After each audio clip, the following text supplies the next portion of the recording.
Buenos días chicos, este es el segundo vídeo de la serie sobre el suelo, en el que comentaremos cuáles son los factores que influyen en la formación de un suelo. Cuando un material mineral aflora en la superficie es colonizado progresivamente por la vegetación, primero herbácea, después arbustiva y, por último, forestal. Al mismo tiempo se desarrolla el perfil del suelo. Al principio, por la formación de un simple horizonte de materia orgánica, el horizonte A, que nos genera un suelo tipo AC. Posteriormente, se van desarrollando los horizontes de tipo B. En cada etapa o fase de evolución de la vegetación, le corresponde una fase o evolución del perfil del suelo. En este proceso evolutivo, pasado un tiempo, se alcanza un cierto estado de equilibrio estable que caracteriza tanto a la vegetación como al suelo correspondiente. Cada etapa de esta evolución puede ser considerada como un ecosistema. La sucesión de estos ecosistemas conduce a un sistema estable llamado clímax, que tiende a mantenerse inalterable a lo largo del tiempo y que coincide con un suelo maduro. Esta evolución que tiende al clímax se llama progresiva, mientras que al contrario, un retorno hacia la fase inicial del material desnudo o poco transformado, provocado generalmente por culpa de la erosión, se denomina evolución regresiva. Bien, cabe ahora preguntarnos qué factores serán los que condicionen los cambios en los materiales originales hasta formar el suelo. Está claro que la roca madre, por su aporte en minerales, será un factor importante en la formación del suelo. Pero, ¿qué otros factores influirán? Denominaremos factores formadores al conjunto de elementos que condicionan la dirección, la velocidad y la duración de los procesos formadores del suelo. Los principales factores formadores, además, como hemos comentado, de la roca madre, serán el clima, el relieve, los organismos y el tiempo transcurrido. En 1940, Jenny concibió por primera vez que el suelo puede ser considerado como una determinada combinación de sus factores formadores, que podrían representarse mediante la siguiente ecuación. Siendo S el suelo, la F representa la función, Cl el clima, O los organismos, R el relieve, P es la roca madre y T el tiempo transcurrido de formación. Esta ecuación es muy importante, pues representa que para una determinada combinación de los factores formadores solo puede existir un tipo de suelo, independientemente del lugar en el que se encuentre. También nos permite deducir que, para evaluar la influencia de cada factor formador en las propiedades del suelo, basta en teoría con mantener constantes todos los demás, aunque este hecho es difícil de encontrar en la realidad. El material de origen, o roca madre, es la fuente de los materiales sólidos. Los minerales del suelo proceden directa o indirectamente de la roca madre. El material de origen es importante, ya que determinará unas propiedades físicas y químicas, como pueden ser la composición mineralógica, la permeabilidad o la granulometría, que tendrán efectos importantes en el perfil del suelo que se desarrolla. La influencia del tipo de roca en los constituyentes y propiedades de los suelos está muy marcada para los suelos más jóvenes, pero esta relación va perdiendo importancia conforme va transcurriendo el tiempo. Se habla de suelos jóvenes, maduros o senescentes, según el grado de desarrollo de su perfil. Un material no consolidado puede considerarse como un suelo joven cuando funciona como fuente de agua, oxígeno y nutrientes para el crecimiento vegetal y comienza a mostrar las influencias de los organismos. Los suelos maduros han alcanzado un notable desarrollo del perfil, que parece representar un cierto estado estacionario con el ambiente, con adiciones por conversión de la materia de la roca madre en suelo, que son aproximadamente equivalentes a las pérdidas por lavado o por erosión. Los suelos maduros suelen mantener un nivel razonablemente alto de fertilidad, gracias a la meteorización de los materiales primarios. La evolución posterior de un suelo maduro ya es muy lenta. El suelo senescente constituye un medio menos adecuado para el crecimiento vegetal, ya que su fertilidad ha disminuido porque han desaparecido la mayoría de los minerales meteorizables desde la roca madre, y los nutrientes liberados por la alteración de los minerales han sido lavados en su mayor parte. La velocidad de formación de un suelo es extraordinariamente lenta y muy variable. Depende de los otros factores formadores del suelo. Así, por ejemplo, los suelos se desarrollarán más rápidamente sobre los materiales originales sueltos e inestables. O también se formarán más rápidamente en los climas húmedos y cálidos que en los climas secos y fríos. Como podemos observar en la gráfica, la velocidad de formación del suelo es muy rápida al principio, cuando se está desarrollando el horizonte A, pero decrece drásticamente con la edad, cuando se desarrollan los horizontes B, que son de más lenta formación. En los estudios de suelos es interesante valorar su antigüedad relativa.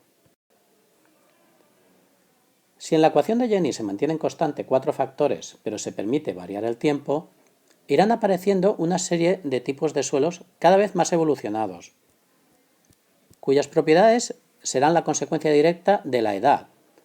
Obtendremos así una variación que se denomina cronosecuencia. Un ejemplo de cronosecuencia lo encontramos en las terrazas fluviales, las cuales presentan una clara correlación entre la altura de las terrazas y su edad, de manera que la terraza más alta es la más antigua y al descender son cada vez más jóvenes hasta llegar a la terraza inmediatamente próxima al cauce, que es la más joven. Así que podremos observar la evolución temporal de los suelos del cauce fluvial, desde la terraza más baja hasta la más alta. En cuanto a la evolución temporal de las propiedades que caracterizan un determinado suelo, algunas irán aumentando su grado de desarrollo, como sucede en las líneas A, C y D de la gráfica, mientras que otras pueden presentar un comportamiento inverso, como la línea B de la gráfica. Pero todas ellas tienden a mantenerse en equilibrio a partir de una edad determinada, las edades 1, 2, 3 y 4 de la gráfica, para cada una de las curvas. Cuando todas las propiedades hayan llegado a esta situación de equilibrio, el suelo se encontrará en un estado estacionario. Será un suelo clímax. En cuanto al clima, este influye en la formación del suelo debido al control que ejerce sobre algunas reacciones físicas y químicas, y también controla el factor orgánico. Las dos características más influyentes del clima sobre el desarrollo del suelo son las precipitaciones pluviales y la temperatura. La importancia del factor clima es tan grande que ha originado una clasificación de los suelos muy extendida, aunque obsoleta, en suelos zonales como aquellos suelos en los cuales el factor climático, actuando en el suelo el suficiente tiempo, es tan fuerte como para ser mucho más importante que cualquier otro factor. Son suelos formados bajo un mismo clima. Y llamamos suelos azonales a aquellos en los que el clima no es el factor más determinante, posiblemente por no haber transcurrido el tiempo suficiente. En cuanto al agua, es un agente necesario para la formación de suelos, ya que disuelve los materiales solubles, propicia el crecimiento de las plantas y de otros organismos que contribuyen con materiales orgánicos al suelo, transporta materiales, rompe físicamente los materiales, etc. Además de todo esto, es el agente en el cual transcurren la mayor parte de las reacciones del suelo. El agua incide en la formación de un perfil del suelo a través de procesos como la erosión superficial, la percolación o infiltración, que ayuda al arrastre de sales hacia los horizontes inferiores, la evaporación, que origina un recorrido inverso de las sales, pudiendo llegar incluso, en climas séricos, a originar costras salinas en la superficie, o el estancamiento del agua en superficie, que origina ambientes reductores. La cantidad de arcilla presente en un suelo también aumenta con las precipitaciones. El otro elemento importante del clima que influye en el desarrollo del suelo es la temperatura. Además de incrementar la cantidad de arcillas, como vemos en esta otra gráfica, afecta a la cantidad de materia orgánica del suelo. Al aumentar la temperatura, se incrementa la velocidad de las reacciones químicas que tienen lugar en el suelo, con lo que disminuye el contenido de materia orgánica, debido a que se favorece el proceso de rápida mineralización frente al más lento proceso de humificación.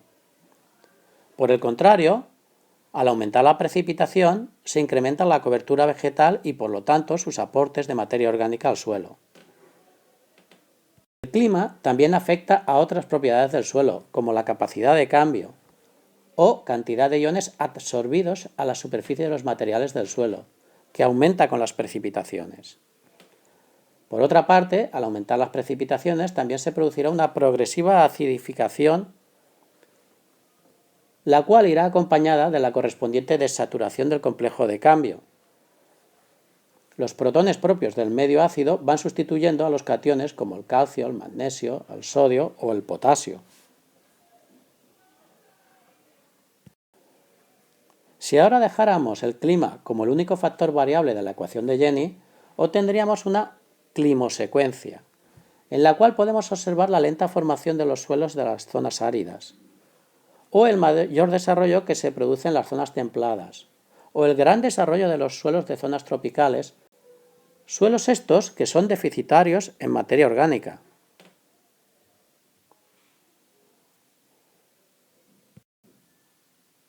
La vegetación es la encargada de la producción de la materia orgánica, y la actividad de sus raíces favorece la meteorización. Además, aporta gran cantidad de materia orgánica muerta, en forma de hojas secas y restos de ramas y raíces. Además, la cubierta vegetal condiciona la presencia de un microclima y actúa como protectora de los procesos erosivos. Por otra parte, el suelo es rico en microorganismos, como los hongos y bacterias, que se pueden encontrar en cantidades de millones por gramo de suelo. La actividad de estos descomponedores favorece la mineralización, dando lugar a agua, dióxido de carbono y productos inorgánicos simples. Por otra parte, la meteorización biológica y la mezcla de materiales pueden estar originadas por las lombrices de tierra, por insectos zapadores o por mamíferos como el topo. Las excreciones de algunos de estos animales también originan reacciones características.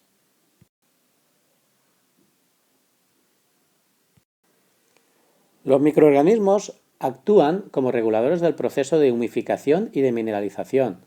Intervienen en reacciones de oxidación-reducción que afectan a los ciclos de numerosos elementos, como el carbono, el fósforo o el nitrógeno. Además, algunas bacterias tienen actividades específicas, como la fijación de nitrógeno atmosférico en forma de nitratos. Los microorganismos son parte de la materia orgánica del suelo. Originan numerosos productos intermediarios de la descomposición de la materia orgánica, influyendo en las características del medio. Características que, a su vez, condicionan el tipo de microorganismos presentes en el suelo. La interacción entre los organismos y el suelo se produce en los dos sentidos. Por ejemplo, los árboles no solo tienden a dar suelos más ácidos, sino que crecen mejor que las hierbas en condiciones ácidas del suelo. Y los hongos toleran mejor la acidez que las bacterias y los actinomicetos, por lo que los hongos predominan en los suelos forestales, ácidos. También existe una dependencia entre el grado de evolución del suelo y su posición en el paisaje. Por la acción de la gravedad, en el relieve se produce el transporte de todo tipo de materiales que se trasladan pendiente abajo. Dependiendo de su posición en el paisaje, el suelo se ve sometido a la acción de la erosión, en las cotas más elevadas, del transporte, en las zonas de pendiente, y se produce la acumulación en las cotas más bajas, al pie de la ladera, dando lugar a un relieve residual, un relieve transposicional y un relieve deposicional respectivamente. Además, el relieve también influye en la cantidad de agua que accede y pasa a través del suelo. En las zonas elevadas, el agua de precipitación circula por la superficie hacia las zonas más bajas del relieve y se crea un área de aridez local, mientras que al pie de la ladera las condiciones son de mayor humedad, lo que se sumará a peores condiciones de drenaje y a una disminución de la permeabilidad. La inclinación y la orientación de las laderas influirán en la intensidad de la radiación y en la cantidad de insolación recibida, mayores en la ladera de Solana que en la ladera de Umbría. Las diferentes condiciones de temperatura y humedad consecuentes afectarán al desarrollo de la vegetación y de la actividad microbiana. Vamos a concluir con una nueva referencia a la ecuación de Jenny, fijando en este caso todas las variables a excepción del suelo. Esta relación entre los suelos y el relieve se denominan catenas del suelo o toposecuencias. La catena representa el escalonamiento regular de los suelos, dando una sucesión cuyo grado de desarrollo varía de forma continua con la pendiente. Bueno chicos, aquí lo dejamos. Para comprobar que hemos comprendido los contenidos de esta lección, podéis realizar una de las cuestiones del examen de selectividad de junio de 2015, que consiste en citar los 5 factores formadores de los suelos y describir el modo de actuación de uno de ellos. Un saludo a todos, hasta luego.